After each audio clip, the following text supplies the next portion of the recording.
Shalom, selamat pagi, selamat hari Minggu, selamat datang untuk beribadah bersama di GBI Rahmat Emmanuel Permata Hijau. Kita akan segera memulai ibadah kita dan untuk itu kepada Bapak, Ibu dan Saudara sekalian kami undang untuk bangkit berdiri.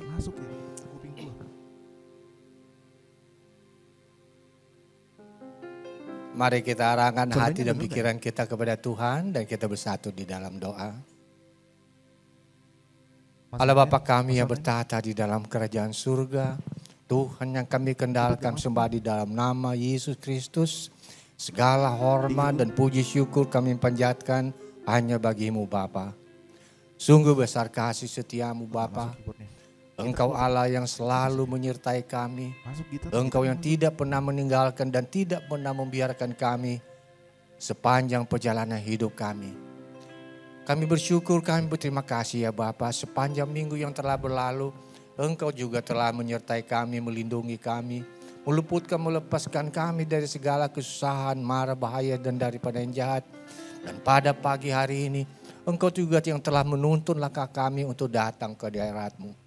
Ini kami anak-anak-Mu Bapa, kami hendak bersyukur, kami hendak berterima kasih, kami hendak bernyanyi, memuji-muji dan muliakan Engkau. Dan kami juga ingin mendengarkan kebenaran firman-Mu yang menguatkan iman kami. Bapa di surga, kami berdoa bagi hamba-Mu Pastor Yudit yang telah hadir di tengah-tengah kami untuk menyampaikan isi hati-Mu bagi kami. Berkati hamba-Mu, urapi hamba-Mu dengan urapan yang baru ya Bapa. Bapa di surga, kami juga berdoa bagi gembala kami, Pastor Paulus Supit, yang melakukan pelayanan di tempat lainnya Bapa. Tuhan menyertai, Tuhan melindungi, dan Tuhan memberkati pelayanannya. Bapa, kembali juga kami berdoa bagi semua saudara-saudara kami, domba-domba-Mu yang sedang dalam perjalanan menuju ke tempat ini. Tuhan menyertai mereka, Tuhan memberkati mereka, agar dengan penuh sukacita kami boleh beribadah bersama-sama dengan kepada-Mu ya Bapa di surga. Terima kasih Bapa. Kami juga berdoa bagi semua anak-anak-Mu yang mengambil bagian pelayanan dalam ibadah pada pagi hari ini, baik worship leader, para singer, para pemain musik, teknisi, usher, dan semua. Tanpa ada yang terkecuali Bapa, sucikan kami, layakkan kami untuk melayani Engkau. Dan mampukan kami untuk melakukan yang terbaik hanya untuk hormat dan kemuliaan bagi nama-Mu saja. Penuhi setiap kami dengan kuat kuasa Roh Kudus-Mu. Penuhi ruangan ini dengan kuat kuasa Roh Kudus-Mu ya Bapa. Dan di dalam nama Tuhan Yesus, kami menolak segala roh-roh dunia ini yang hendak mengganggu ibadah kami. Terpujilah nama-Mu ya Bapa. Kami serahkan ibadah kami ini dari awal, pertengahan hingga pada akhirnya hanya ke dalam tangan-Mu. Di dalam nama Tuhan Yesus, kami telah berdoa dan mengucap syukur.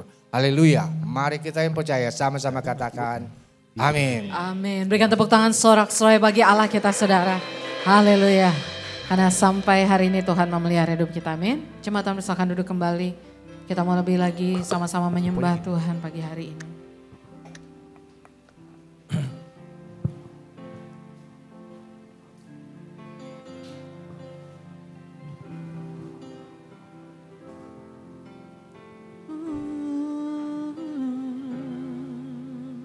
Sama-sama katakan.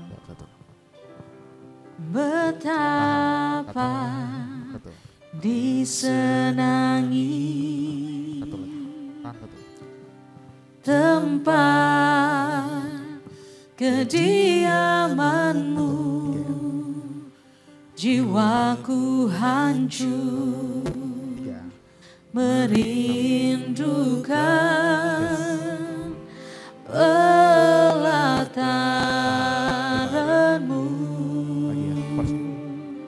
Katakan satu yang kupinta, satu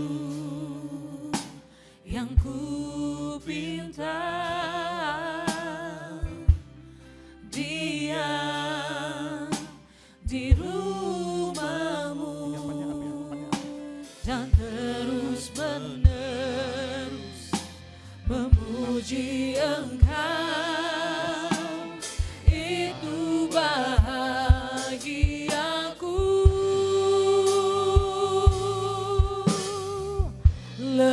lebih baik satu hari di hadirat-Mu daripada 1000 hari di tempat yang lain. Oh Yesusku, terimalah melodi ini yang mengalun hanya bagi-Mu, Rajaku. Dengan segenap hatimu saudara, mari sama-sama katakan. Betapa disenangi tempat kediaman-Mu, jiwaku hancur merindukan pelataran-Mu. Satu yang kami pinta, satu yang ku pinta, diam di rumah-Mu dan terus menerus memuji Engkau. Itu bahagiaku.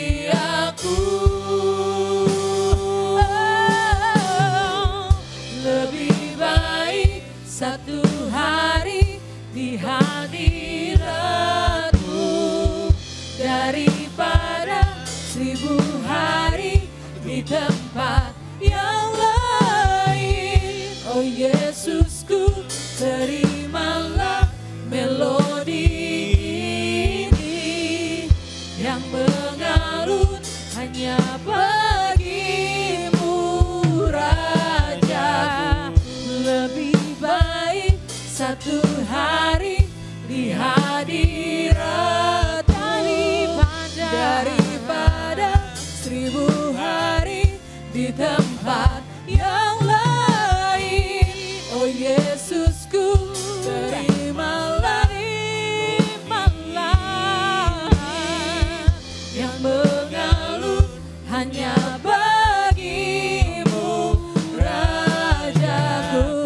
Lebih baik satu hari di hadirat-Mu daripada 1000 hari di tempat yang lain.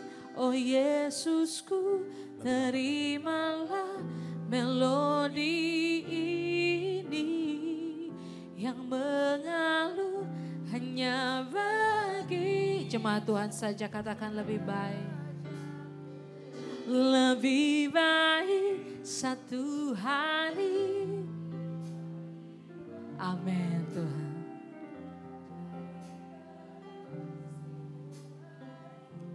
Lebih baik satu hari di pelataran-Mu Tuhan daripada 1000 hari di tempat lain.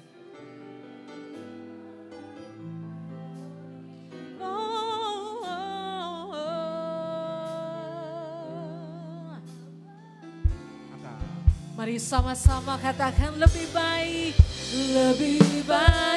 satu hari di hadirat-Mu daripada 1000 hari di tempat yang lain. Oh Yesusku, terimalah melodi ini yang mengalun hanya bagi-Mu, Rajaku. Lebih baik satu hari daripada 1000 hari di tempat yang lain. Oh Yesusku, terimalah melodi ini yang mengalun hanya bagi-Mu, Rajaku. Lebih baik di hadirat-Mu daripada 1000 hari biar Tuhan kami angkat pujian menyembah Tuhan.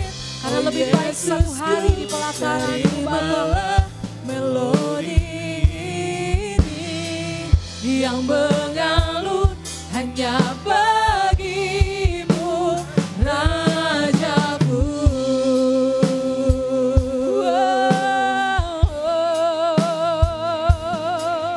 Kami sembah Engkau Tuhan.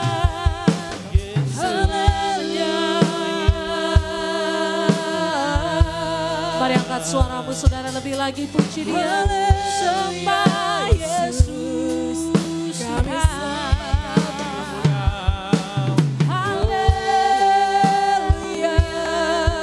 Kami memuji kebesaran, haleluya. Selamanya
dengan segenap hati, dengan segenap jiwa, kekuatan Engkau kami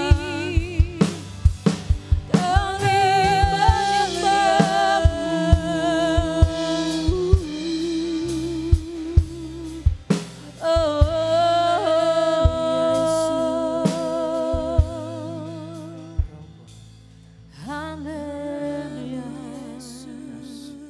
Terima kasih Tuhan Yesus.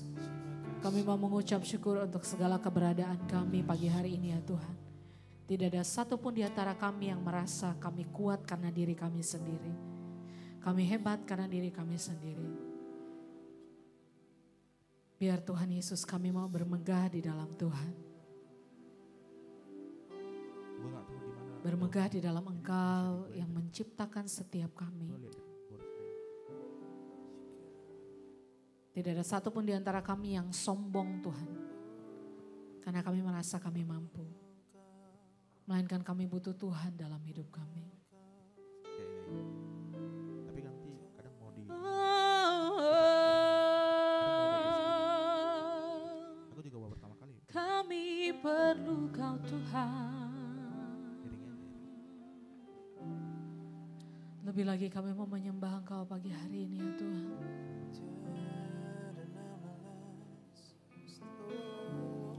Ku nyanyi Hosana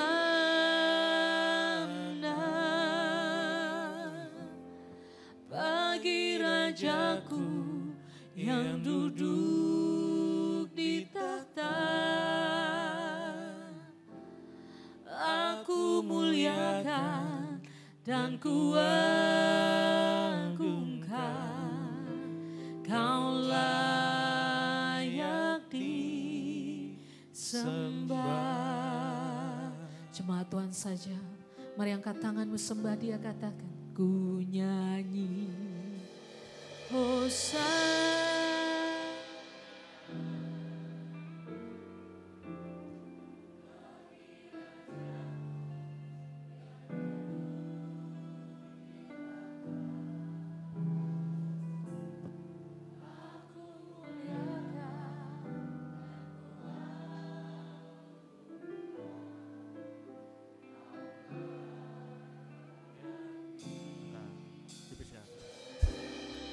Mari lebih lagi sama-sama angkat suara kita katakan.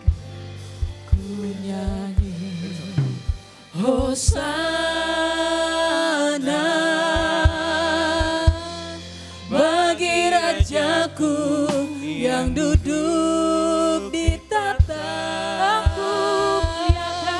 Aku muliakan dan ku agungkan. Kau layak disembah. Saya nyebut semuanya bangkit berdiri dalam hadirat Tuhan. Lebih lagi katakan, ku nyanyi Hosana bagi Rajaku yang duduk di tahta. Aku muliakan dan ku agungkan. Kau layak disembah.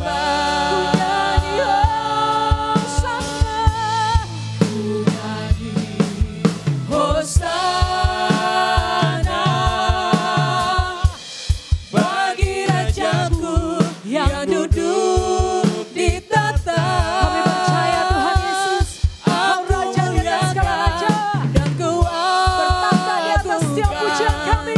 Kau layak disembah.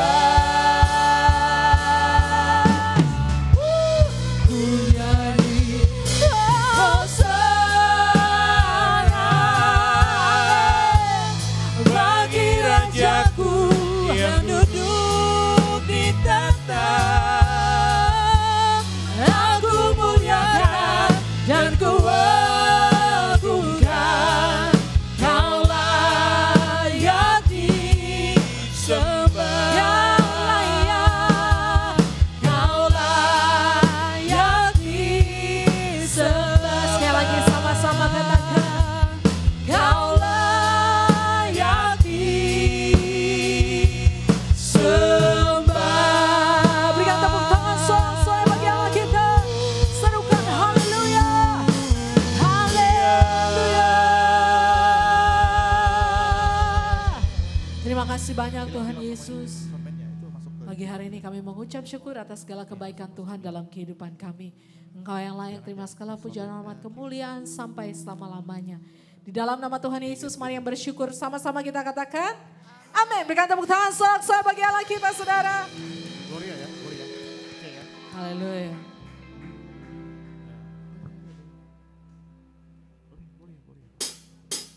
Mari lebih lagi kita puji Dia. Come on. Berikan tepuk tangan sama-sama jemaat Tuhan.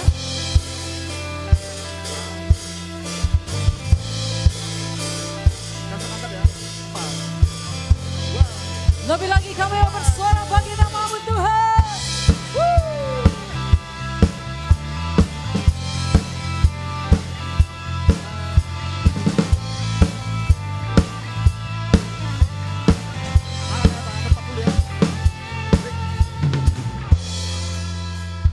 Kami datang bawa pujian, bersama memuji-Mu Tuhan. Satukan suara dan nyanyikan sorak kemenangan. Sekali lagi katakan, kami datang bawa pujian, bersama memuji-Mu Tuhan. Satukan suara dan nyanyikan sorak kemenangan. Nyanyikan Gloria, Gloria,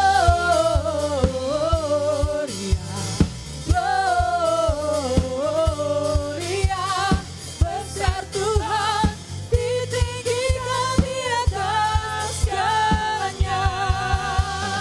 Gloria,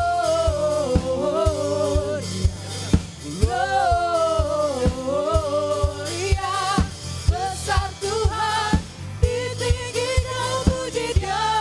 Gloria. yo intro. Yes, kami bersuka cita di dalam hadirat-Mu Tuhan. Mari lebih lagi jemaat Tuhan, dengan segenap hatimu, tinggikan Dia sama-sama katakan. Kami datang bawa pujian, bersama memuji-Mu Tuhan.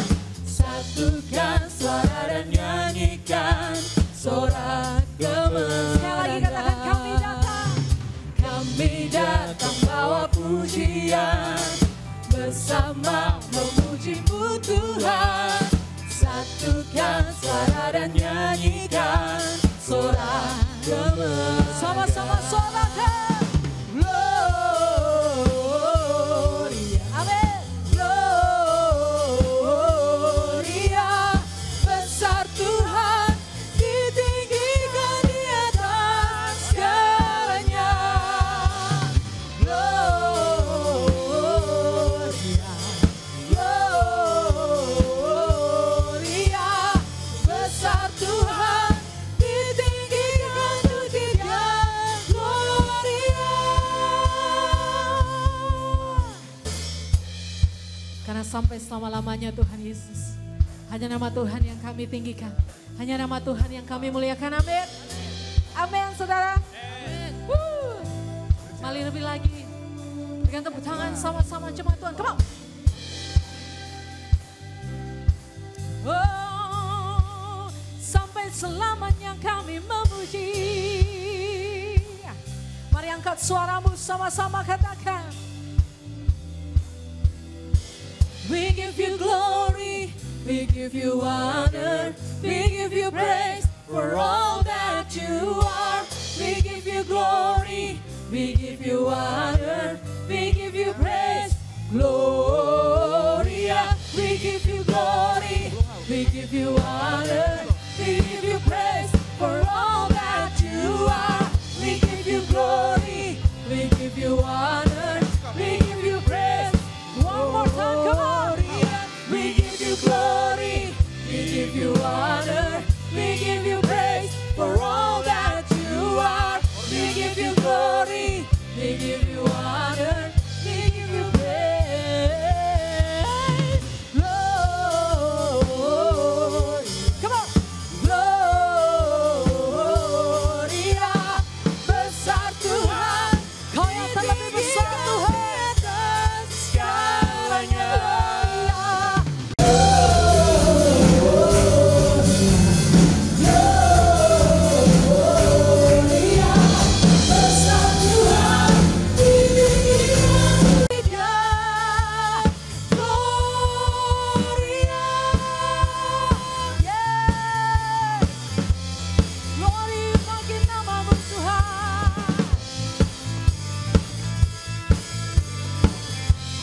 Sama-sama suarakan Gloria. Yes, haleluya. Ya Tuhan yang luar biasa, amin. Saudara, pagi hari ini sebelum kita memuji Tuhan lebih lagi, boleh tengok kiri kanan, berikan senyum yang terbaik, katakan Allah kita Allah yang hebat. Allah kita Allah yang perkasa, amin saudara. Yang percaya berikan tepuk tangan sorak-sorak bagi Allah kita, come on. Woo.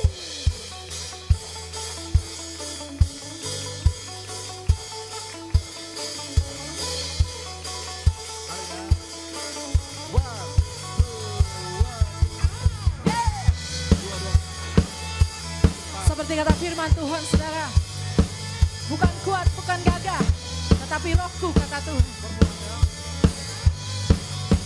Sama-sama katakan. Bukan dengan kuat gagahku, namun karena kasih-Mu, Kau yang menebus setiap jiwaku. Lewati badai tak ku ragu, karena Kau tinggal dalamku. Dengan imanku ku berseru, Kaulah Raja, Allah perkasa, surga bumi pun menyembah. Setiap firman-Mu terangi jalanku, Kaulah Tuhan Allah yang perkasa. Yes.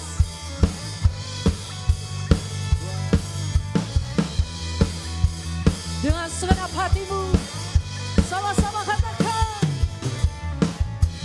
Bukan dengan kuat gagahku, namun karena kasih-Mu, Kau yang menebus setiap jiwaku. Lewati badai tak ku ragu, karena Kau tinggal dalamku. Dengan imanku ku berseru, Kaulah Raja, Allah perkasa,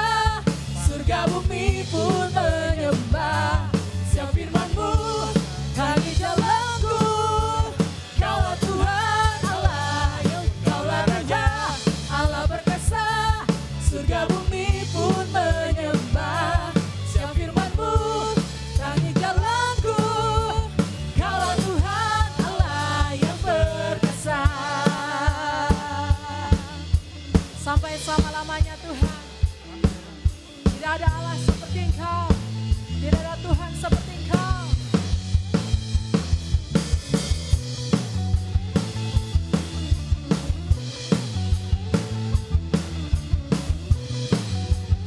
Saudara yang percaya jemaat Tuhan saja katakan, Kaulah Raja.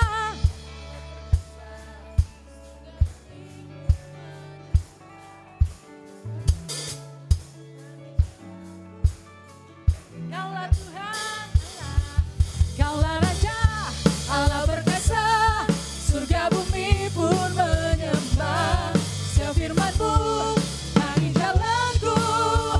Kaulah Tuhan Allah yang berkuasa.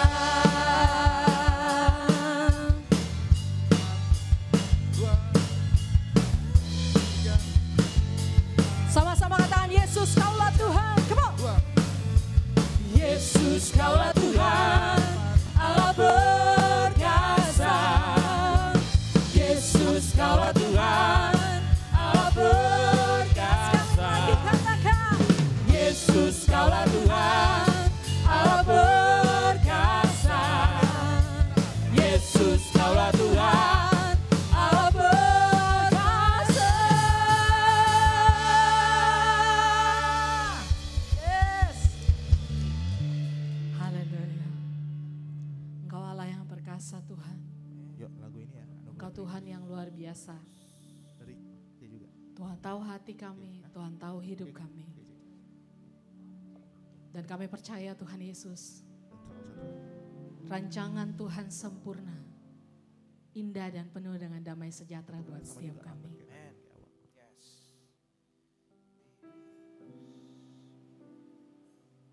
Yesus Kau anugerah terindah dalam hidupku. Kau sungguh berarti di setiap jalanku. Dan anugerah-Mu selalu mempesonaku. Yesus Kau terbaik, Yesus Kau termanis di dalam hidupku. Mari yang percaya lebih lagi sama-sama nyanyikan pujian ini, katakan. Kau tahu hatiku Tuhan, Kau tahu rinduku Tuhan, Kau tahu harapku, Kau tahu mimpiku di tangan-Mu Tuhan. Yes, amen. Dalam setiap langkahku, dalam setiap langkahku, hanya Kau Tuhan yang ku andalkan menghadapi semua. Oh, Yesus Kau anugerah terindah dalam hidupku. Kau sungguh berarti di setiap jalanku. Dan anugerah-Mu selalu mempesonaku. Yesus Kau terbaik, Yesus Kau terbaik di dalam hidupku. Sekali lagi sembah Dia, katakan Yesus, Yesus Kau anugerah terindah dalam hidupku. Kau sungguh berarti di setiap jalanku. Dan anugerah-Mu selalu mempesonaku. Yesus Kau terbaik, Yesus Kau termanis di dalam hidupku. Yesus kau anugerah terindah dalam hidupku. Kau sungguh berarti di setiap jalanku, dan anugerah-Mu selalu mempesonaku. Yesus kau terbaik, Yesus kau termanis. Sekali lagi katakan dari lubuk hatimu yang paling dalam, bahwa Yesus adalah segalanya dalam hidupmu. Yesus kau anugerah terindah dalam hidupku. Kau sungguh berarti di setiap jalanku, dan anugerah-Mu selalu mempesonaku. Yesus kau terbaik, Yesus kau termanis di dalam hidupku. Benar Bapa, Engkau anugerah terindah dalam hidup kami Tuhan. Yang paling berharga, yang paling mulia yang kami miliki Bapa. Karena itu siang hari ini Tuhan Yesus, dari lubuk hati kami yang paling dalam, kami mau sampaikan Tuhan Yesus betapa kami bersyukur dikasihi oleh Tuhan. Betapa kami bersyukur bahwa kami begitu berharga di hadapan-Mu Tuhan. Betapa kami bersyukur Bapa, kalau kami bisa hidup sampai dengan saat ini semua hanya karena anugerah-Mu. Bukan karena hebat dan kuatnya kami, tapi semua karena anugerah Tuhan. Biarlah Tuhan Yesus pagi siang hari ini Bapa, kami ada di tempat ini bukan sebagai sebuah rutinitas biasa Tuhan. Kami beribadah, kami memuji dan menyembah Tuhan. Bukan seperti orang-orang yang hanya beribadah di bibir mulutnya saja. Tapi biarlah apapun yang kami kerjakan, pujian dan penyembahan kami lahir dari hati kami yang sungguh-sungguh mengasihi-Mu Tuhan Yesus. Terutama kami Tuhan Yesus yang melayani Tuhan, yang melakukan pekerjaan Tuhan, biarlah kami melakukannya dari hati yang sungguh-sungguh mengasihi Tuhan. Dan memberikan yang terbaik buat Tuhan Yesus siang hari ini Bapa. Karena kami tahu Tuhan Yesus, segala pujian, segala hormat, segala kemuliaan hanya bagi nama Tuhan saja. Dan kini saatnya Bapa kami mau mendengarkan firman-Mu. Berbicaralah kepada setiap kami Tuhan. Biarlah hikmat Tuhan ada pada hamba-Mu. Kau rapi hamba-Mu, rapi setiap umat-Mu Tuhan Yesus. Biar kata kalimat yang keluar dari bibir mulut-Mu berasal dari Tuhan. Dan Roh Kudus, Engkau memampukan kami untuk bukan hanya menjadi pendengar firman-Mu, tapi dapat menjadi pelaku firman-Mu dalam kehidupan kami sehari-hari sehingga nama Tuhan dipermuliakan melalui buah yang kami hasilkan Tuhan. Terima kasih Tuhan Yesus, kami serahkan pemberitaan firman Tuhan siang hari ini hanya ke dalam tangan pengasihan Tuhan. Demi nama Yesus Kristus kami berdoa. Haleluya. Amin. Silakan duduk Bapak Ibu Saudara terkasih. Baik, selamat siang semuanya. Shalom. Apa kabar Bapak Ibu? Luar biasa. Puji Tuhan siang hari ini untuk pertama kalinya saya bisa menyampaikan firman Tuhan di tempat ini. Mungkin saya bersyukur kepada Tuhan Yesus Kristus ya untuk kesempatan yang indah dari Bapak Gembala yang memberikan kesempatan di mana kemarin sore menghubungi saya via telepon untuk minta digantikan karena ternyata jadwalnya itu bentrokan kalau tidak salah. Nah, perkenalan dulu ya Bapak Ibu.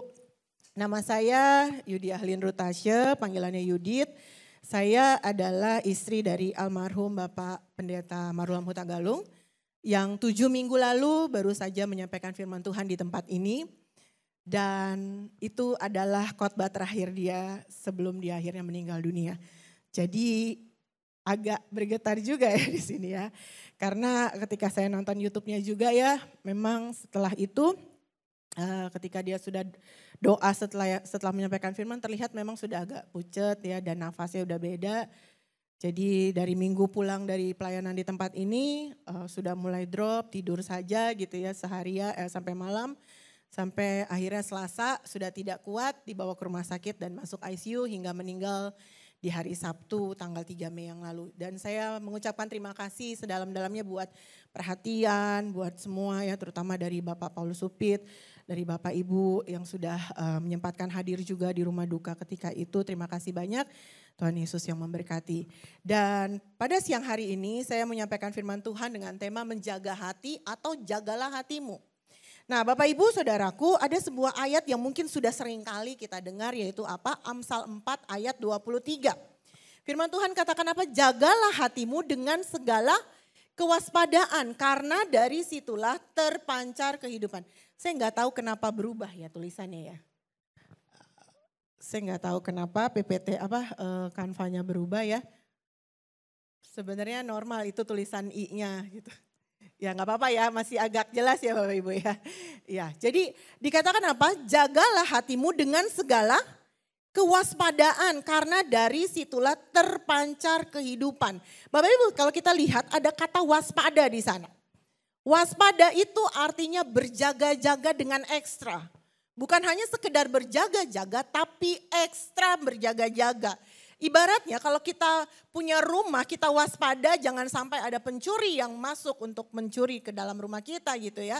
Kita bisa sediakan satpam mungkin 10 satpam, mungkin rumahnya orang yang kaya sekali gitu ya, rumahnya besar sekali, dia bisa pakai udah pagarnya tinggi ya kan. Bapak Ibu kalau misalkan lewat Pondok Indah rumah yang besar itu udah temboknya tinggi, ada duri-durinya di atasnya gitu kan. Terus mungkin pasang alarm, ada kamera juga kan.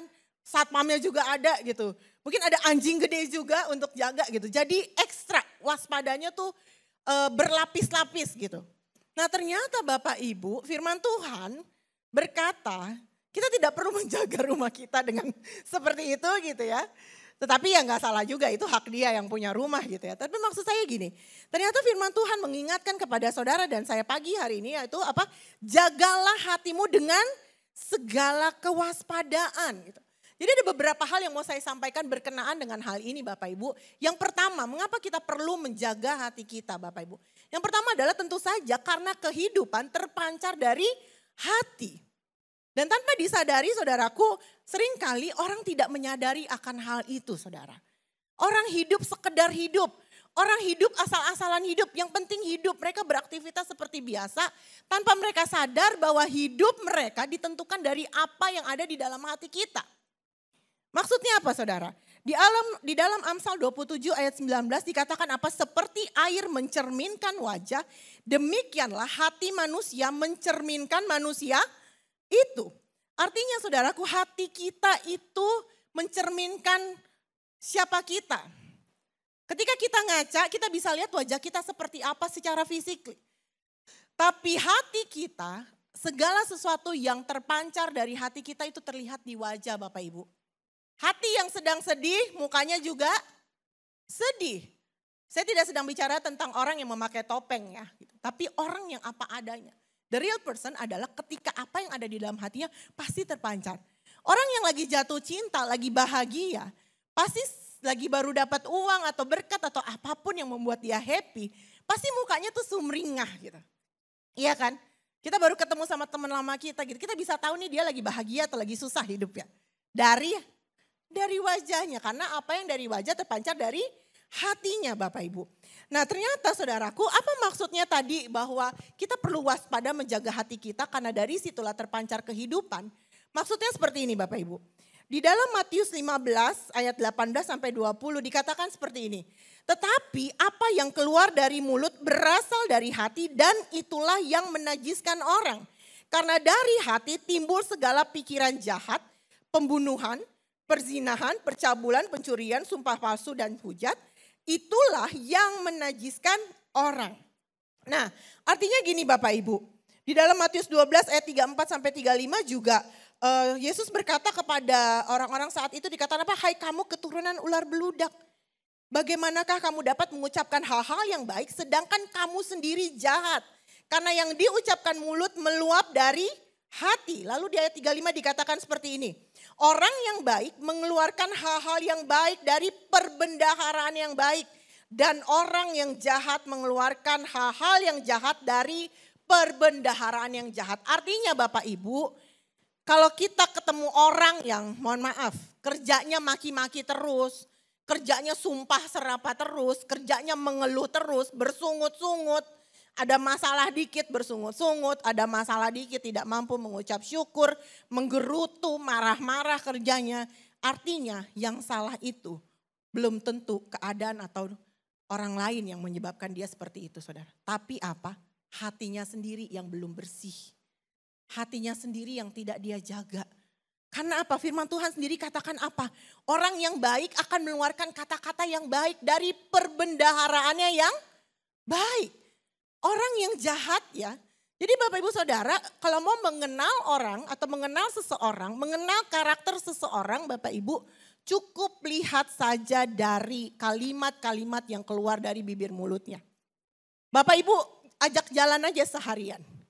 Atau kalau misalkan bisa liburan bareng teman, kalau mau lihat sifat asli seseorang, lihat aja dari bagaimana dia berkata-kata. Lihat aja dari bagaimana dia bersikap, bagaimana dia. Tidak mungkin saudara. Artinya, kenapa dikatakan hati itu pusat kehidupan? Jantung itu seseorang dikatakan masih hidup ya ketika atau masih bernyawa ketika jantungnya masih berdetak. Meskipun masih lemah ya. Makanya di ICU itu kan pengalaman saya kemarin menjaga suami saya di ICU. Itu ketika hari Selasa Rabu dia masih bisa merespon ya Bapak Ibu. Tetapi mulai Kamis, Jumat sudah tidak bisa merespon ya. Dan dokter jantung katakan hari Kamis ini Bapak masih bisa hidup, terlihat hidup karena memang masih dipacu sama alat dan sebagainya gitu. Pakai ventilator dan sebagainya. Tetapi karena jantungnya masih berdetak walaupun lemah, maka masih dikatakan hidup gitu. Artinya jantung itu menyatakan manusia masih hidup, tetapi ternyata hati itu adalah pusat kehidupan. Maksudnya begini Bapak Ibu, kalau engkau ingin melihat kehidupanmu jadi lebih baik, maka hari ini kita harus melakukan hal-hal yang baik. Hari ini kita harus memperkatakan hal-hal yang baik. Kalau engkau mau melihat kehidupanmu semakin buruk, maka hari ini engkau ucapkan saja sesuatu yang buruk. Contoh sederhananya, Bapak Ibu keluar dari tempat ini, Bapak Ibu ketemu orang asing gitu, misalkan orang yang gak dikenal, tiba-tiba Bapak Ibu bilang, kok lu jelek banget sih, lihat deh baju kamu tuh aduh gak banget gitu. Kira-kira Bapak Ibu menambah masalah dalam hidup atau menambah kebaikan dalam hidupmu? Pasti menambah masalah kan, menambah musuh kan, menambah musuh lebih gampang daripada menambah teman. Ya kan, nambah musuh gampang sekali Bapak Ibu.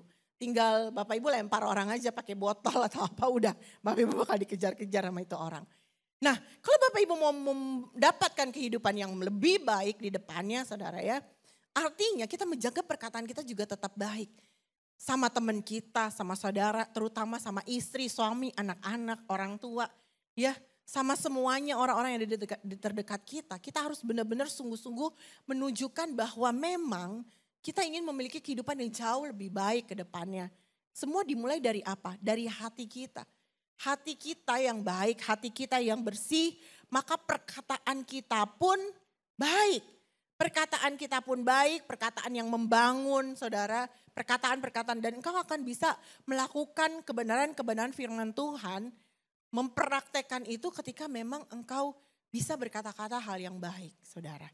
Karena buat apa kita menyampaikan firman Tuhan kalau perkataan kita sehari-hari tidak baik ya, sikap kita tidak baik, itu sama saja kita tidak bisa jadi teladan, tidak mencerminkan bahwa kita sungguh-sungguh orang yang sungguh-sungguh hidup di dalam Tuhan.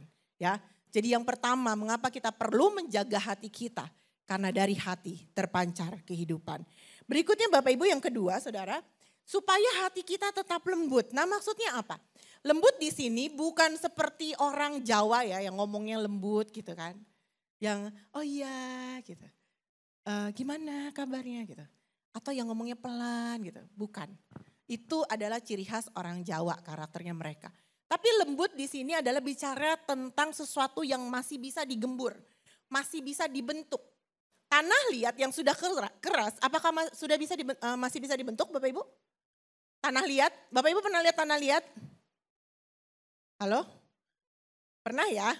Ya mungkin anak sekarang gak pernah lihat tanah kayaknya, mainnya di mall terus kan. Kalau kita pasti pernah main ke sawah lah.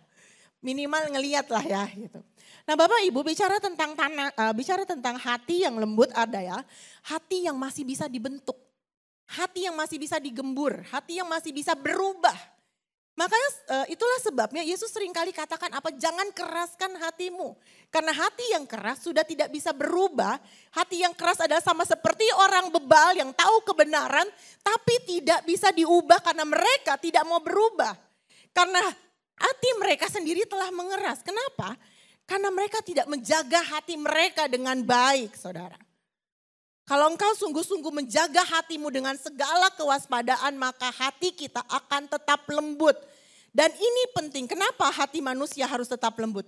Karena hati adalah tempat di mana benih firman Tuhan ditaburkan, Bapak Ibu.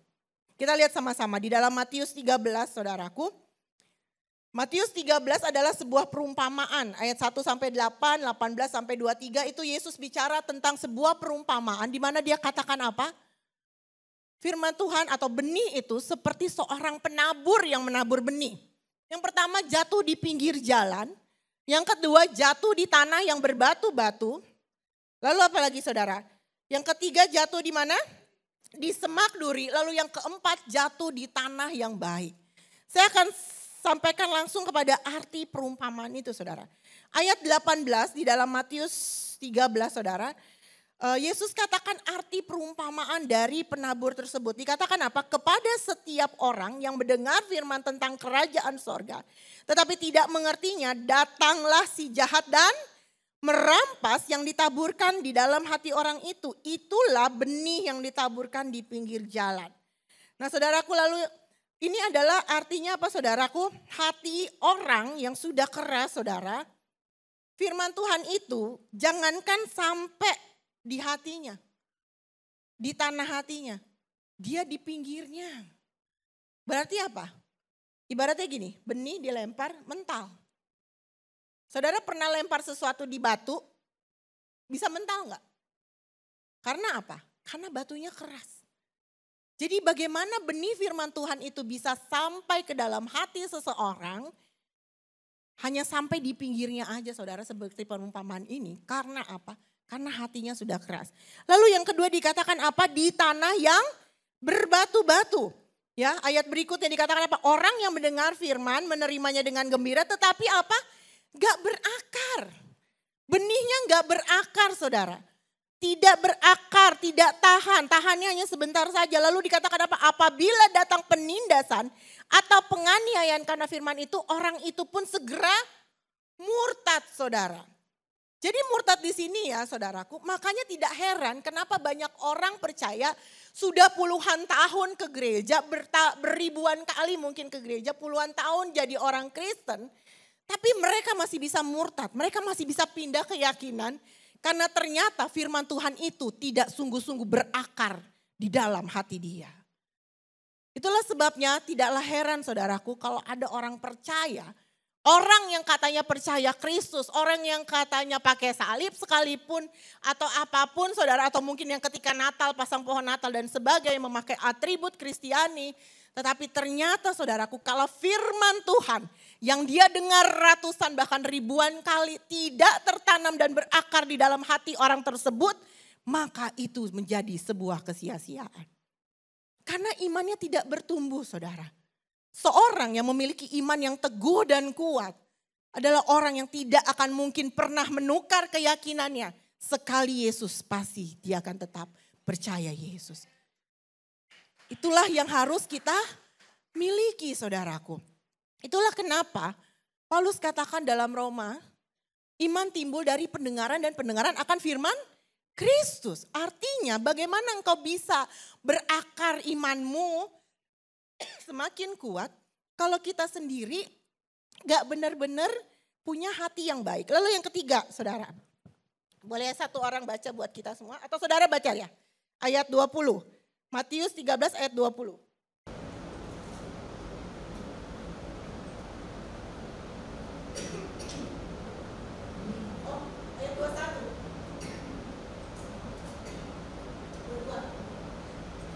Maaf ya, nah oke.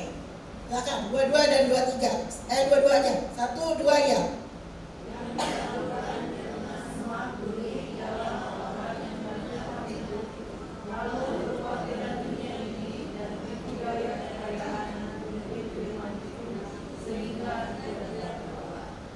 Oke, terima kasih semuanya. Iya, kita di ayat Alkitab aja deh, yang PPT-nya nggak usah ya. Karena tadi kacau dia ini modelnya. Oke, baik, di ayat 22 saudara dikatakan apa? Ditabur di semak duri. Semak duri itu perumpamaan tentang siapa saudara? Orang yang dengar firman Tuhan tapi hatinya ternyata masih apa? Halo, masih ada di sini loh ayatnya. Khawatir. Lalu yang kedua apa?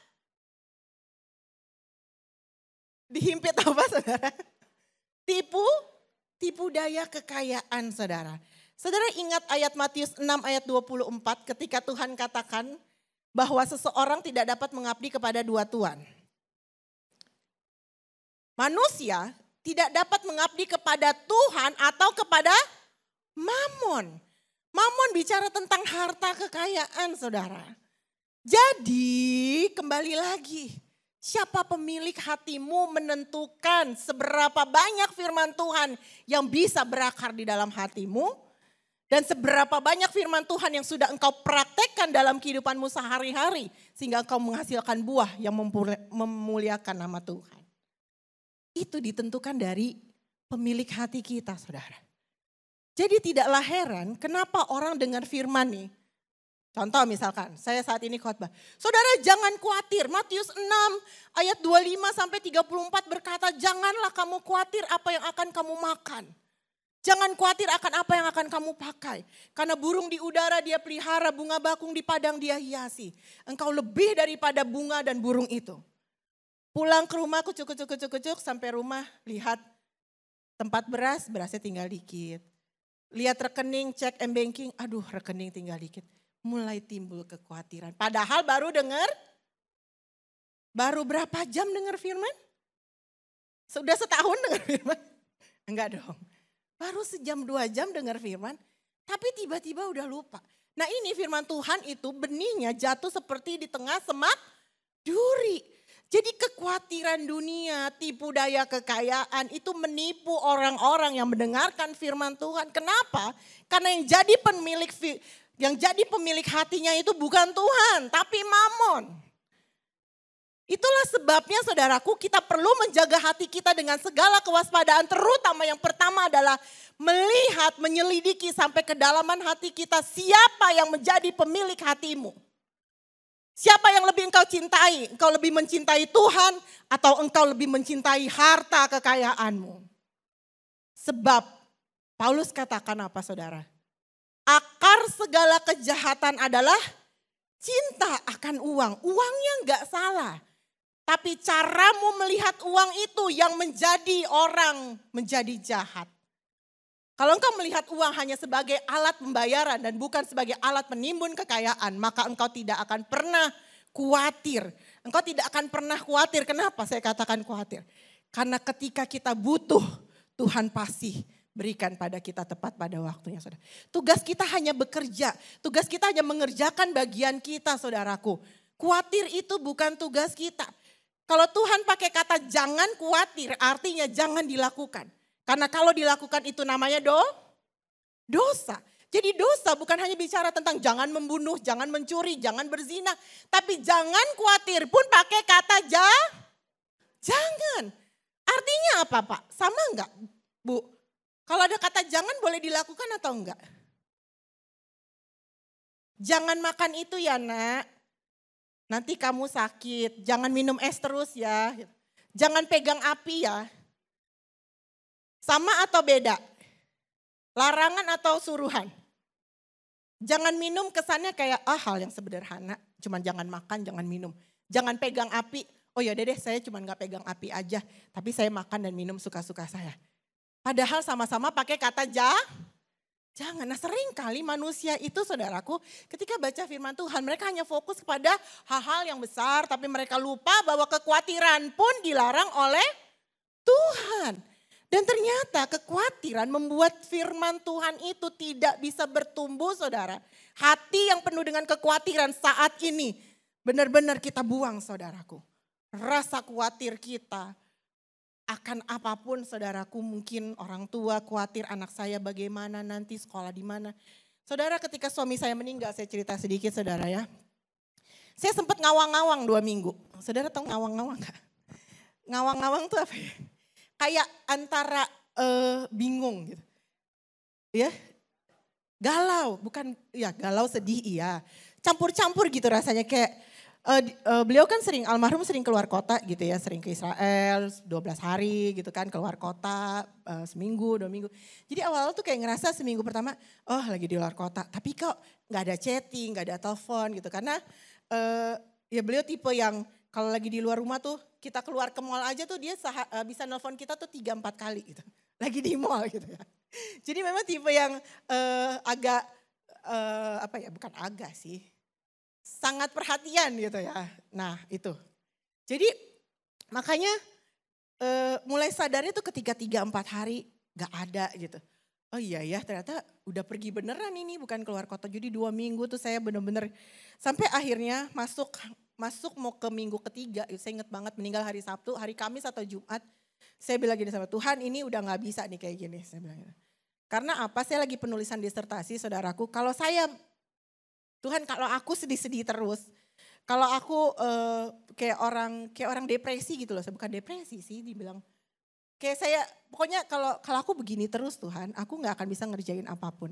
Akhirnya saat itu saya putuskan saya berdoa. Saya nangis. Pokoknya saya ngadu segala macam apa yang ada di hati saya gitu ya. Dan tanpa saya sadari saya juga mungkin khawatir ya tentang apa yang akan terjadi di depan gitu buat saya dan kedua anak saya gitu kan. Jadi saya bilang Tuhan udah stop sampai di sini, aku nggak mau lagi Tuhan.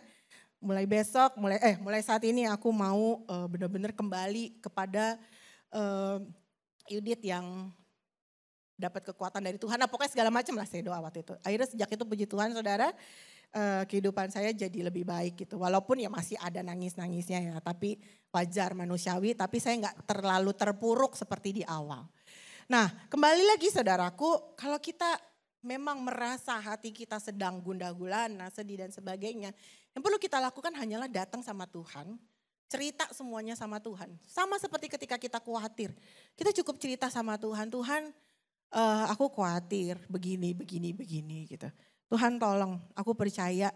Aku gak mau khawatir lagi. Aku mau belajar tenang dan percaya bahwa Tuhan sanggup untuk menolong aku. Itu aja pokoknya cerita aja sama Tuhan. Ya saudara ya itu contoh firman Tuhan yang ditabur di semak duri. Lalu yang keempat, yang terakhir yang perlu kita miliki saudaraku, ayat 23. Saudara boleh baca?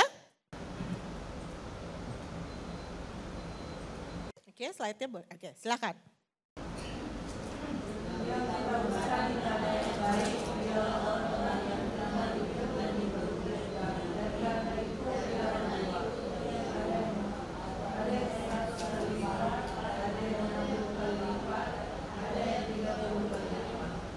Nah, ini yang perlu saudara? Ini yang perlu dimiliki oleh setiap orang yang percaya kepada Tuhan.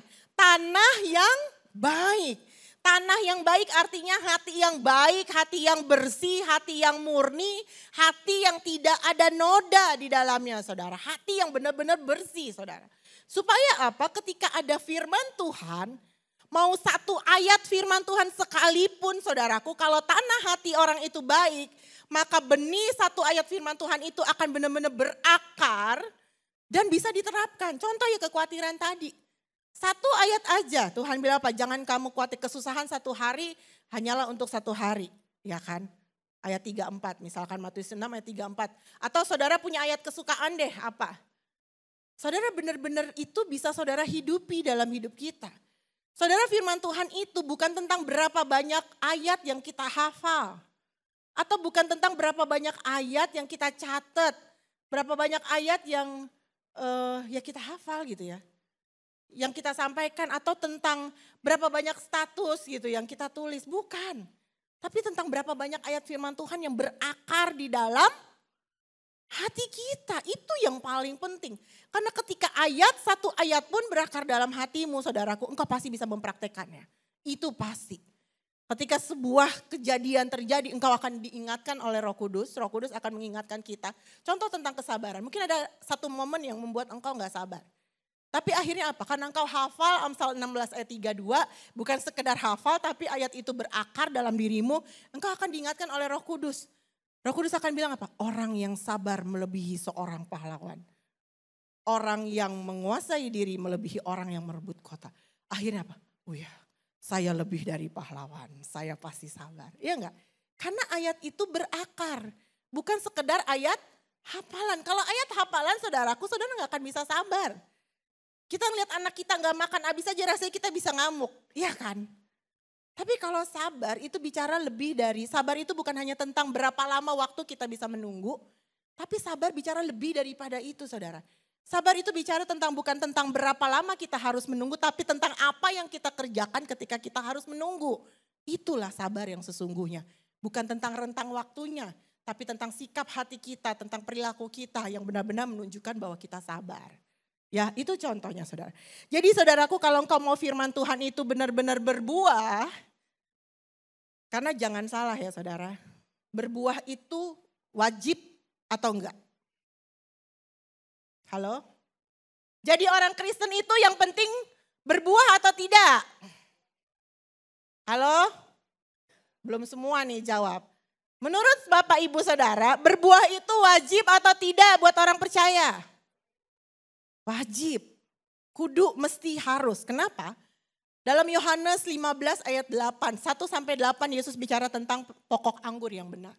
Dia katakan apa? Akulah pokok anggur yang benar, Bapakulah pengusahanya, kamu ranting-rantingnya. Lalu di ayat 8 Tuhan katakan apa? Ayat 7 dibilang apa? Jikalau firmanmu tinggal di dalam aku dan aku di dalam kamu, mintalah apa saja maka aku akan memberikannya kepadamu. Ya, lalu ayat 8 dikatakan apa? Dan kamu harus menghasilkan buah yang memuliakan nama Bapamu yang di surga. Dan kamu akan dikatakan murid-muridku. Jadi kalau kita adalah orang percaya, kita adalah murid Tuhan, mau tidak mau kita harus menghasilkan buah. Dan di sini dikatakan apa? Menghasilkan buah 100 kali lipat, 60 bahkan 30 kali lipat. Karena apa yang kau kerjakan, buah yang kita hasilkan adalah segala sesuatu yang memuliakan nama Tuhan. Dan membuat orang lain yang merasakan buah tersebut bisa berkata di dalam hatinya atau mengucapkan bahwa sungguh ada Kristus dalam dirimu. Sungguh aku merasa diberkati oleh apa yang kau lakukan. Jangan sampai orang ketemu kita malah mereka mengutuki kita, malah mereka menghindari kita. Kenapa? Karena bawaannya emosi ngeliat kita. Saudara pernah gak? Ada gak teman yang kayak gitu? Pasti ada ya dalam lingkungan kita ya. Kalau ketemu dia tuh bawaannya aduh kabur gitu kan. Maleslah ketemu dia gitu, bawaannya marah, bawaannya emosi. Tapi seharusnya kita jadi orang yang benar-benar membawa damai, membawa dampak yang baik gitu saudara ya. Karena apa? Karena buah yang kita hasilkan bisa bukan hanya Tuhan yang menikmatinya, tapi orang lain pun bisa melihat bahwa sungguh kita ini anak Allah. Bahwa sungguh kita benar-benar anak Allah yang menghasilkan buah, murid Tuhan yang bukan hanya belajar tentang kebenaran, tapi benar-benar menghasilkan buah untuk hormat kemuliaan nama Tuhan dan menyukakan hati Tuhan. Itu yang paling penting. Saudara mohon maaf ya, engkau mau hidup berapa lama pun di dunia ini saudara. Mau sudah 80 tahun, 90 tahun sekalipun. Kalau orang itu gak pernah menghasilkan satu buah saja saudara, sia-sia gak hidupnya. Itulah sebabnya kenapa ketika Tuhan menemukan pohon ara yang tidak berbuah, dia mengutuki pohon ara itu. Kenapa? Bahkan firman Tuhan dikatakan apa ayat Yohanes 15 ayat 1-7 itu kan. Kalau dia lihat ranting yang tidak berbuah, dipotongnya, dibuang lalu dibakar. Itulah kehidupan orang-orang yang tidak pernah menghasilkan buah dalam kehidupannya. Yang hanya hidup hanya untuk dirinya sendiri. Terlihat pelayanan, tapi sebenarnya dia melayani supaya dia terlihat baik, supaya dia terlihat keren, supaya dia terlihat rohani. Tapi orang lain gak bisa melihat buah yang dihasilkan melalui pelayanan atau pekerjaannya. Saya harus bicara tentang pelayan Tuhan, kenapa? Karena saya pun pelayan Tuhan, jadi gak boleh ada pelayan Tuhan atau pekerja gereja yang tersinggung. Benar gak Ibu? Ya kan? Penghakiman dimulai dari rumahnya Tuhan. Dari kami-kami ini yang menyampaikan firman Tuhan. Jadi artinya apa saudaraku? Seorang pengkhotbah, saya bicara pengkhotbah aja deh. Kalau mau tersinggung ya saya sendiri yang ngomong gitu kan. Seorang pengkhotbah gitu ya. Bagaimana dia bisa menyampaikan firman Tuhan kalau dia sendiri belum melakukannya? Saya orang yang paling takut Bapak. Saya gak akan pernah sampaikan firman Tuhan yang saya gak pernah lakukan. Saya waktu itu, saya cerita sedikit, saya mau khotbah tentang kesabaran saudara, hari Minggu. Dari Senin saya sudah diproses tentang kesabaran. Senin gitu ya, saya ingat banget, saya lupa tahun berapa, tapi saya ingat banget hari itu. Saya lagi puasa, saya menghadapi macet 2 jam lebih, waktu itu kalau gak salah DPR lagi ada demo deh, tahun berapa itu ya. Lagi zaman-zaman demo, itu saya masuk tol, macet total 2 jam lebih mau pulang ke rumah, itu rasanya tuh kayak gimana gitu ya, siang hari secara fisik ya mungkin haus dan lapar, tapi saat itu saya ingat, oh iya kan gue mau khotbah tentang kesabaran, jadi sabar gitu ya. Jadi Tuhan tuh keren banget loh gitu. Sebelum kita khotbah kita dulu yang dihajar sama Tuhan gitu kan. Dan saya bersyukur gitu. Karena apa? Supaya apa yang disampaikan itu hidup saudara. Bukan sekedar kalimat tapi benar-benar hidup gitu. Nah balik lagi saudaraku. Tanah hati yang baik ini perlu dimiliki. Itulah sebabnya kita perlu menjaga hati kita tetap bersih, tetap lembut. Jangan sampai hati kita mengeras saudara. Jadi saudara mulai selidiki hati gitu, mulai merenungkan hatiku masih keras gak ya? Kalau aku dengar firman kira-kira firmannya masuk gak ya gitu. Saudara saya lagi gak menghakimi Bapak Ibu Saudara. Suami atau istrimu pun tidak berhak untuk menghakimi, dirimu sendiri bisa merenungkan itu. Coba mikir gitu, waktu aku dengar firman aku ngerti gak ya? Itu berakar gak ya? Itu gini, kalau misalkan engkau merasa bahwa gak berakar, yaudah. Berdoa, minta Tuhan ada apa di dalam hatiku sehingga firman ini kok belum bisa bertumbuh ya, kok gak berakar ya Tuhan. Bersihkan hatiku ya Tuhan, aku mau hatiku dibersihkan oleh Tuhan. Kau cukup berdoa, Tuhan aku mau hatiku bersih. Kalau masih ada sampah di dalam hatiku Tuhan aku mau dibersihkan dalam nama Yesus. Kalau masih ada rasa dendam, sakit hati, kepahitan atau sampah-sampah apapun itu Tuhan Yesus aku mau bersihkan itu dalam nama Yesus. Ya kan? Supaya hidup kita tidak menjadi sia-sia saudara. Supaya setiap kali engkau dengar firman Tuhan, firman itu bisa sungguh-sungguh berakar di dalam hatimu. Bertumbuh dan berbuah saudara, itu yang paling penting. Karena buat apa kita hidup, buat apa kita beribadah, buat apa kita membaca Alkitab, mendengarkan khotbah. Kalau kita tidak bisa membuat firman itu bertumbuh dalam kehidupan kita. Berikutnya yang ketiga yang terakhir. Mengapa kita perlu menjaga hati kita saudara? Karena Tuhan melihat hati ya. 1 Samuel 16 ayat ke-7 saudaraku, karena Tuhan melihat hati. Enggak apa-apa di ayat Alkitab aja. Dikatakan apa saudara? 1 Samuel 16 ayat yang ke-7. Tetapi berfirmanlah Tuhan kepada Samuel, janganlah pandang parasnya atau perawakan yang tinggi, sebab aku telah menolaknya. Bukan yang dilihat manusia, yang dilihat Allah. Manusia melihat apa yang di depan mata, tetapi Tuhan melihat hati. Saudaraku 1 Samuel 16 ayat 1-9 adalah cerita tentang Nabi Samuel yang diminta oleh Allah mengurapi Daud ketika itu. Tapi ketika itu Nabi Samuel cuma dibilang apa? Pergilah ke rumah Isai, urapilah anaknya. Lalu apa yang terjadi saudaraku? Dari abangnya Daud 1-7 ternyata 7-7-nya itu bukan mereka yang akan diurapi oleh Tuhan. Ya, bukan mereka yang harus diurapi oleh Samuel. Lalu Samuel berkata, Tuhan mungkinkah dia gitu ya. Tuhan bilang apa? Jangan lihat perawakan yang tinggi. Bukan dia. Tapi apa? Akhirnya Samuel tanya, masih adakah anakmu yang lain? Isai bilang apa? Saudara lihat di sini. Samuel datang, si Daud gak dipanggil. Artinya apa? Daud gak direken tuh apa ya? Daud tuh gak dihitung. Daud tuh gak dihitung saudara. Daud gak dianggap di keluarganya. Ketika Samuel datang, Isai gak suruh abangnya untuk manggil si Daud. Tapi akhirnya Tuhan bilang apa?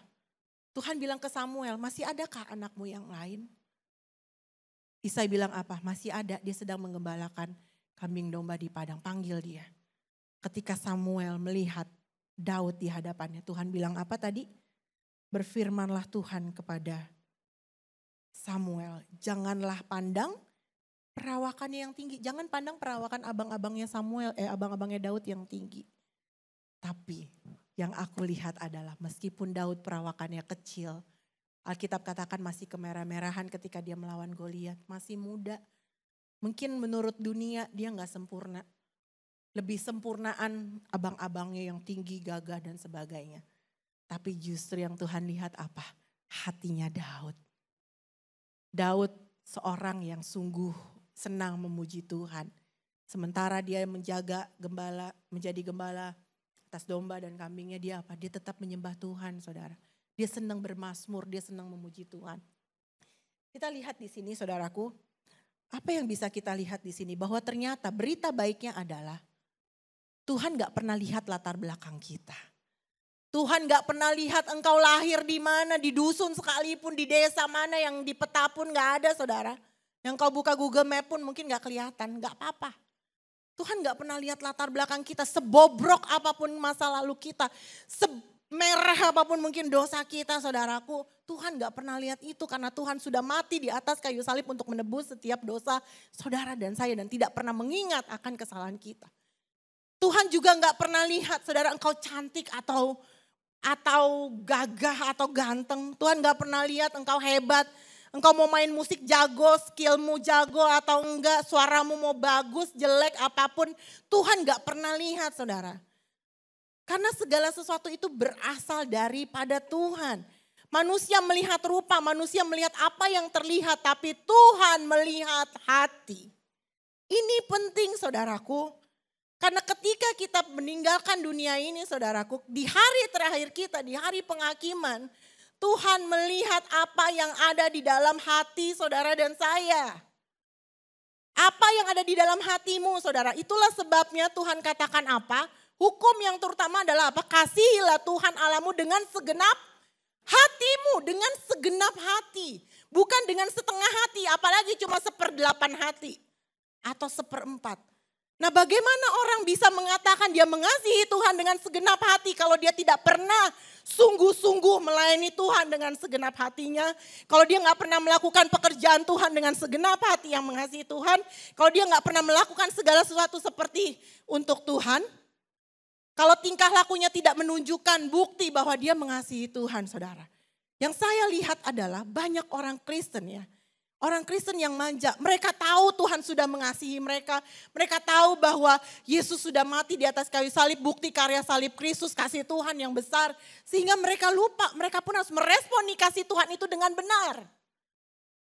Tuhan memang gak pernah lihat latar belakang kita, tapi setidaknya kita jadi orang-orang percaya yang tahu diri, saudara. Yang tahu posisi kita. Kita anak Tuhan. Dan kalau anaknya gak bisa mengasihi Tuhannya, gak bisa mengasihi bapaknya, saudara mau harap siapa untuk mengasihi dia?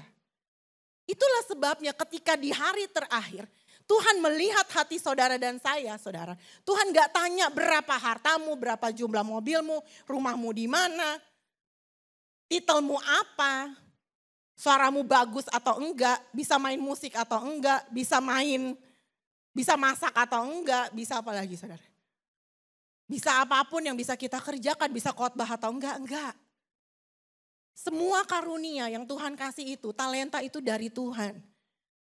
Tuhan beri dengan cuma-cuma untuk memperlengkapi kita dalam melayani Tuhan. Bukan karena kita yang kuat dan hebat, bukan. Tapi kalau kita tidak menyadari akan hal itu, saudara. Itulah sebabnya Daud orang yang tahu diri.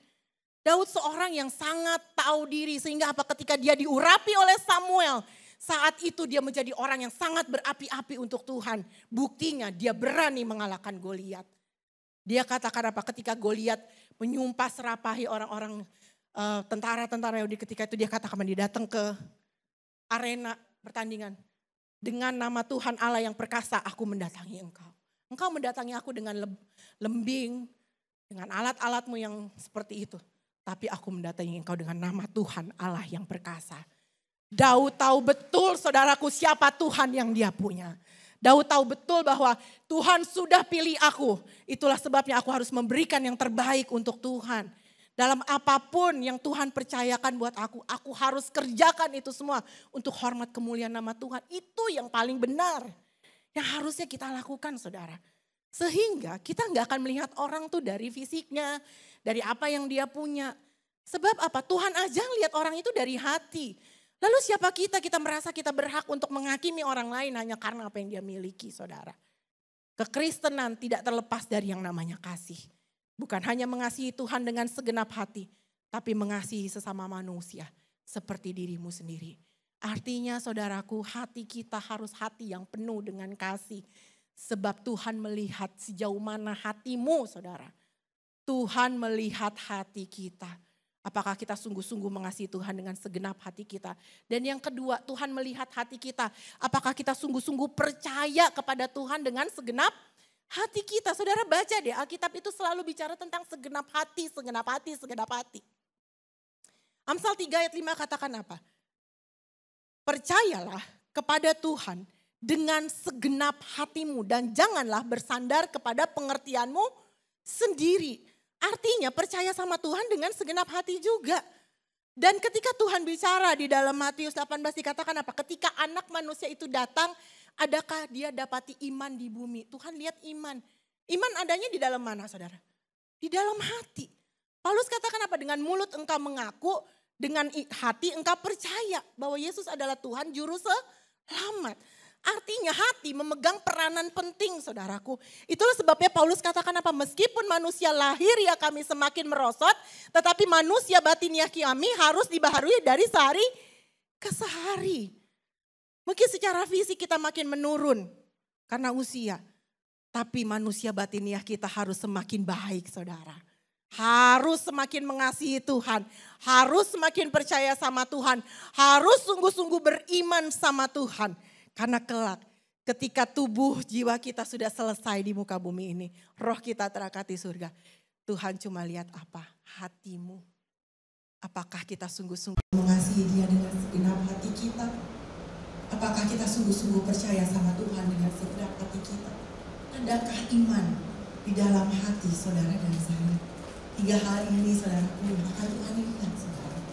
Tuhan gak akan pernah mengingat-ingat kesalahan kita yang pernah kita lakukan. Tuhan hanya melihat isi hati kita saat itu apa. Jadi saudaraku, mulai saat ini ayo kita semangat menjaga hati kita.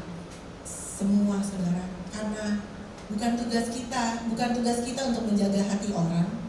Bukan tugas kita untuk menjaga mulut atau sikap orang. Tapi tugas kita adalah menjaga hati kita untuk tidak terpengaruh sama mulut dan sikap orang saudara ya. Orang mau ngomong apa bodoh amat gitu ya. Let them gitu kan. Biarkan mereka melakukan apa yang mereka mau. Yang penting aku akan menjaga hatiku tetap bersih, murni di hadapan Tuhan. Itulah sebabnya Daud katakan di dalam Mazmur, selidiki aku, lihatlah hatiku, apakah aku sungguh-sungguh mengasihi Tuhan. Saudara, sebuah lagu yang akan saya nyanyikan setelah ini, selidiki aku. Mungkin pemusik dan tim PW bisa apa ya? Bisa kesini. Ya saudara, saya percaya kita semua, bukan hanya saudara yang benar-benar tertegur akan firman ini. Saya pun saudara masih belajar untuk tetap menjaga hati saya sungguh-sungguh bersih dan murni di hadapan Tuhan. Kenapa? Karena tidak ada dari kita yang sudah sempurna, tapi kita sedang menuju kepada kesempurnaan itu. Sebab Tuhan katakan apa? Jadilah kamu sempurna sama seperti Bapamu yang di surga adalah sempurna saudara. Itulah sebabnya sebagai anak-anak Tuhan jangan sia-siakan hidup kita. Kita gak pernah tahu akhir hidup kita seperti apa, di usia berapa. Sama seperti saya gak pernah menyangka suami saya akan meninggal usia 56 tahun gitu ya. Kita gak akan pernah tahu. Kita tahu hari ulang tahun kita, tapi kita gak pernah tahu hari kematian kita kapan. Tetapi yang bisa kita lakukan adalah menjaga hati kita tetap bersih di hadapan Tuhan. Menjaga sikap kita, menjaga perilaku kita, semuanya saudara. Dan kita bisa dengan yakin berkata, selidiki aku ya Tuhan. Kita minta Tuhan melihat hati kita. Kita sungguh-sungguh mengasihi Tuhan. Kita ada di sini tuh ngapain sih sebenarnya? Buat apa kita ada di sini saat ini saudara? Yesaya katakan, jangan kita seperti orang-orang yang beribadah hanya di bibir mulutnya saja, tetapi hatinya menjauh dari Tuhan. Saya diingatkan ayat ini saudara. Apa motivasimu ada di tempat ini? Apa motivasimu ada di gereja saat ini? Apa motivasimu datang beribadah siang hari ini? Kiri kananmu gak tahu, teman sepelayananmu gak tahu. Mereka hanya tahu, mereka hanya melihat apa yang ada di depan mata mereka. Tapi dengar baik, Tuhan melihat sampai kedalaman hati kita. Kita gak bisa bohongin Tuhan terus menerus.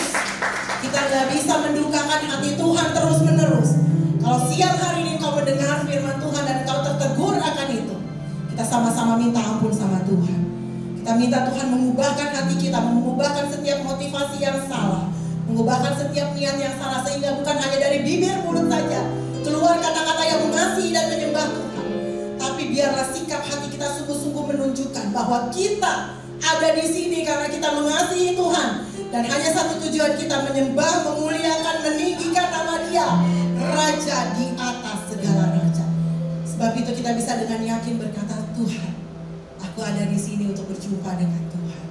Aku ada di sini bukan untuk mengejar berkat Tuhan, sebab aku tahu berkat Tuhan yang menjadikan kaya susah payah gak akan menambahnya. Aku kejar Tuhannya. Aku mau cari Tuhan dulu karena aku tahu Tuhan adalah segalanya bagi. Saya undang Bapak Ibu Saudara bangkit berdiri. Kita sama-sama nyanyikan lagu Selidiki Aku. Terima kasih Tuhan Yesus. Selidiki aku, lihat hatiku, apakah ku sungguh mengasihimu, Yesus, penyembahan aku, dan menilai hidupku.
depan pintu dan mengetuk.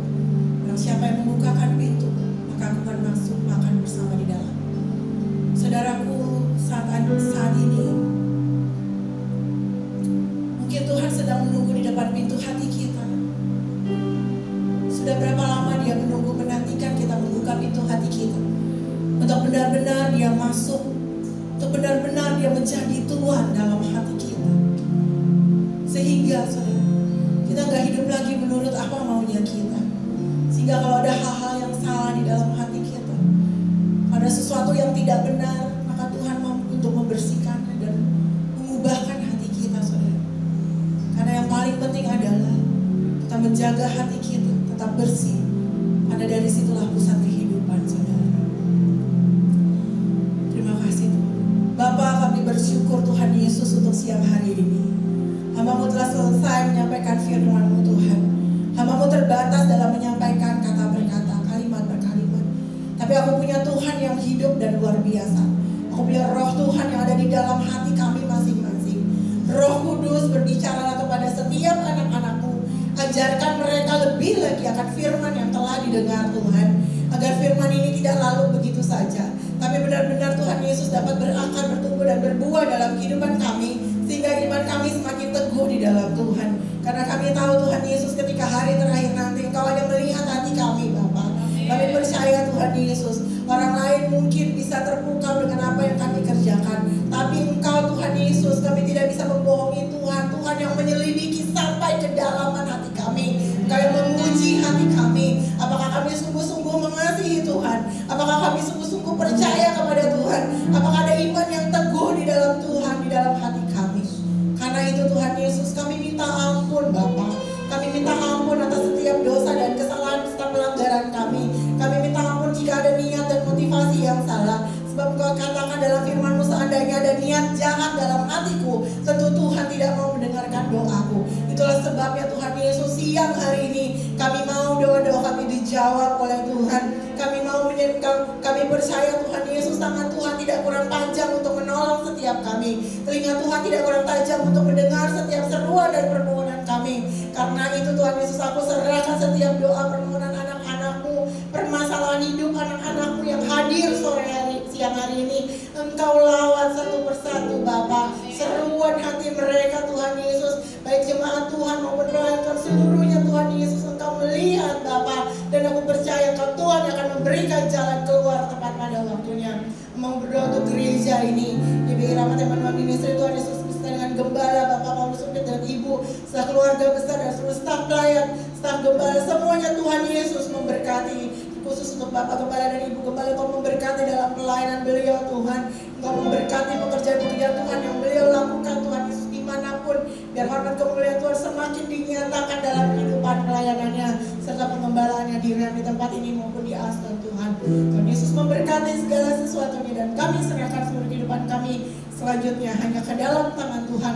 Aku percaya Tuhan Yesus, meskipun lahiriah kami semakin merosot, tetapi manusia batinnya kami akan semakin dibaru dari hari ke hari.